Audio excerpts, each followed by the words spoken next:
دخلت للديب ويب أول مرة غير من باب الفضول. بقيت كنتصفح مواقع تبيع الأسلحة والمخدرات والقتلة المأجورين.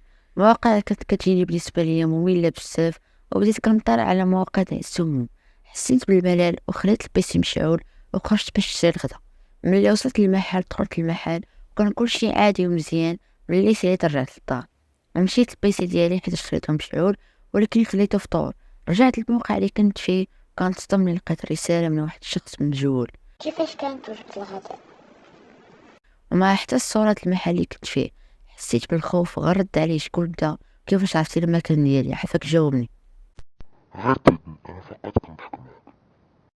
نكتب في موقع تاع بيع السموم، قدرت نصيفط لك واحد الفيروس للبيسي، ومن بعد قدرت نصيفط لك حتى التليفون. هادشي علاش عرفت المكان ديالك ومتش سالي.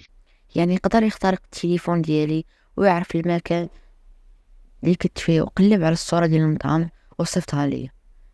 ومن بعد ما وضح لي ان كانت نيته حسنة، سديت المتصفح وفورماتيت التليفون والبيسي. وهذه غتكون اخر مرة نفكر ندخل فيها للديب ويب.